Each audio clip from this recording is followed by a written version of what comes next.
Star उत्सव पर देखिए आपके चहेते शोज अब से डीडी फ्री डिश पर।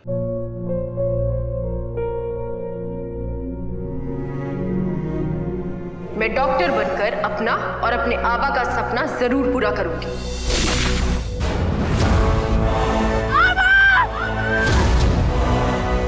वादा करो मेरी बेटी सही की जिम्मेदारी निभाओगे। मुझे नहीं करनी है शादी।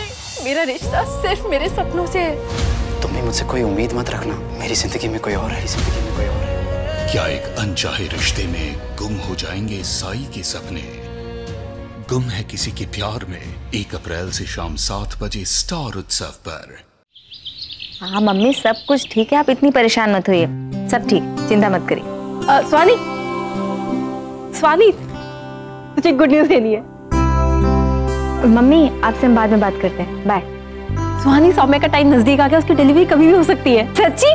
दी, सोमो से हमारी वीडियो चैट करवाइए। आचल करवाते। सुनिए, ये क्या है? ये वो मौसी जी तुझे खुद देना चाहती थी, लेकिन उनके पास टाइम नहीं था, इसलिए हमने सोचा हम दे देते हैं। इसे कहते हैं गर्भ संस्कार। ये रागिनी भाभी ने तेरे लिए भेजा है। रागिनी भाभी ने? अब बाय द वे सुहानी, ये मैं खुद तुम्हें देना चाहती थी। पर भाभी, आपको ये गर्भ संस्कार के बारे में कैसे पता? सुहानी, इंटरनेट यूज करना मुझे भी आता है। Thank you. अरे सुहानी, तू ये देख, तब तक हम गोलू को देखकर आते हैं, ठीक है?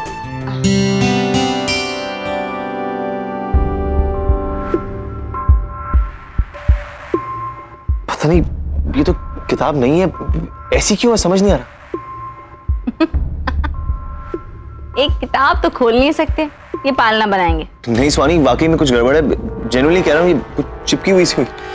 तो एक काम करो ना, अपनी उंगली गीली करो और उसे पन्ना खोल लो। कैसे? कैसे? ऐसे। डिस्गस्टिंग स्वानी। युवराज, इसके अलावा और कोई तरीका नहीं, ऐसे ही खोलना पड़ेगा। स्वानी, ये पानी है, इससे भी हो सकता है।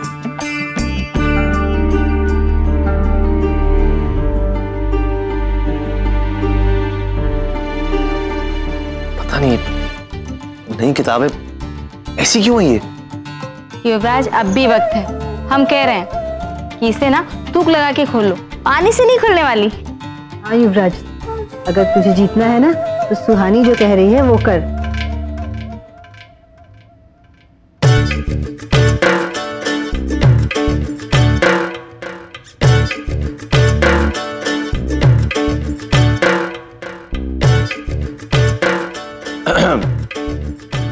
सुनो माँ, जब राजा जनक के राज्य जनकपुरी में 20 साल तक सूखा पड़ा था, तब एक ज्योतिष के बताने पर राजा ने अपना सब कुछ दांव पर लगा के एक हल बनवाया और खुद खेती करने निकल गए। जब वो खेत जोत रहे थे, तब उन्हें जमीन में कलश में एक बच्ची मिली। उन्होंने उस बच्ची को बाहर निकाला और जैसे ही उस बच्ची के पैर जनकपुरी में पड़े, सॉरी, उन्होंने इस बच्ची को बाहर निकाला और जैसे ही उस बच्ची के पैर जनकपुरी में पड़े, वहां पे जोरों से बारिश।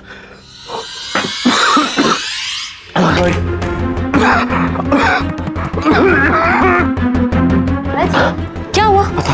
क्या? क्या हुआ?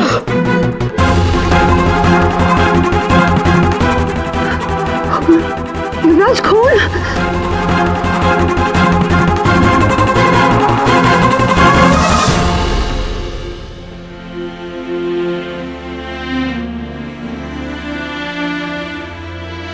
लेकिन स्वानी, ये सब हुआ कैसे?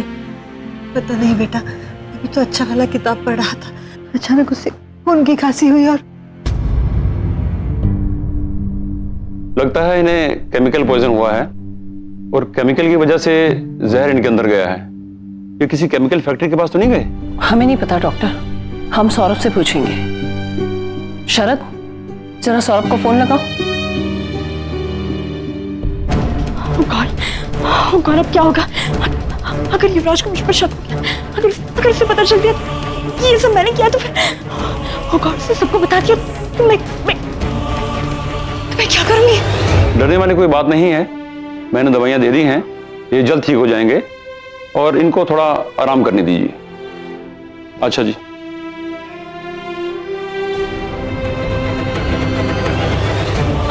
कुछ कर Ragini. Relax Ragini, calm down.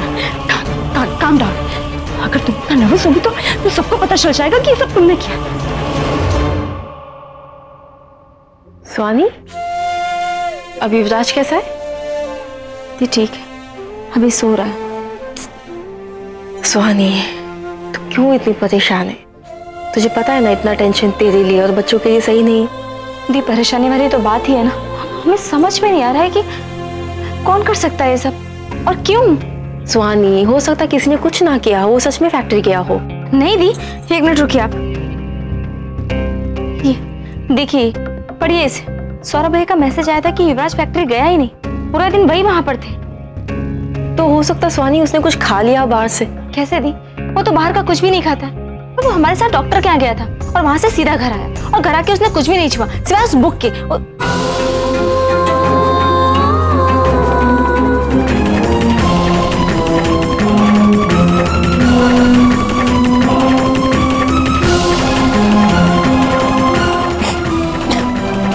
इसे सूंघी।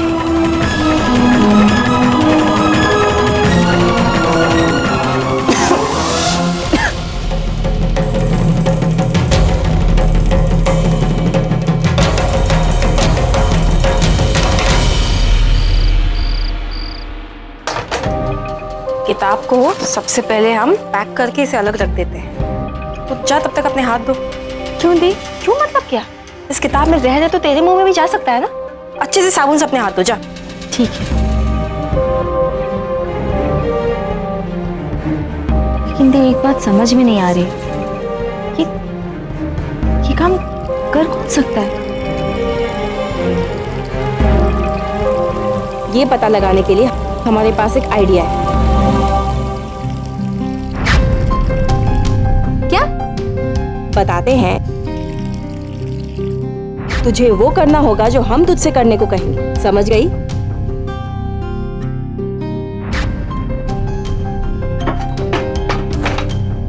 हाँ? बेसन के लड्डू? खोलो। नहीं खाएंगे, युवराज की तबीयत ठीक नहीं है। स्वानी, अब तू माँ बनने वाली है और स्वानी, जिंदगी में ऐसे कई मौके आएंगे जहाँ तुझे अपने पति से पहले अपने बच्चों के बारे में सोचना होगा। इसीलिए अभी ये लड्डू खा, क्योंकि तुझे नहीं तेरे बच्चों को खाने हैं।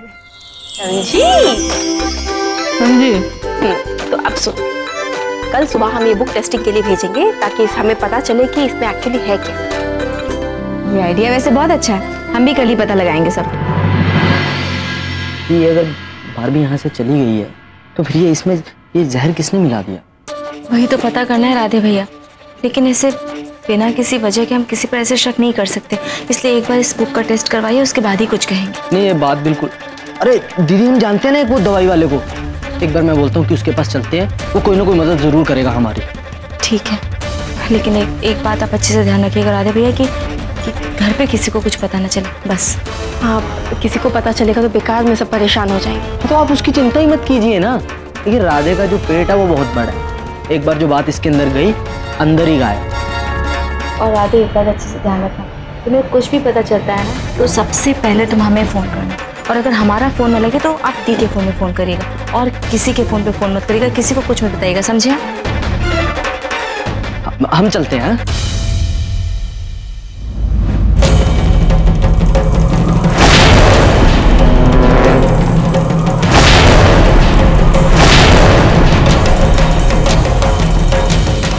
राधे, तुम यहाँ?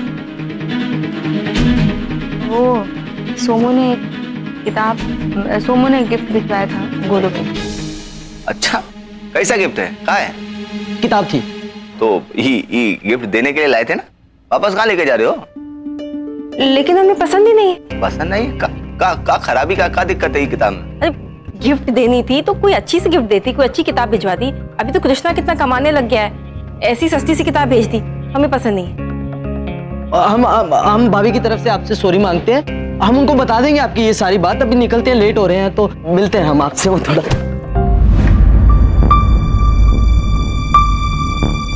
भावना जी, हो गया आप कि रागनी भाभी और मेनका भाभी का भूत घुस गया है आपके अंदर? हाँ, लेकिन वो किताब सच में हमें पसंद नहीं है ना सुहानी? हाँ हाँ प्रिय भैया, और हम तो दोस्त हैं, दोस्तों में तो ऐसी बातें चलती है ना।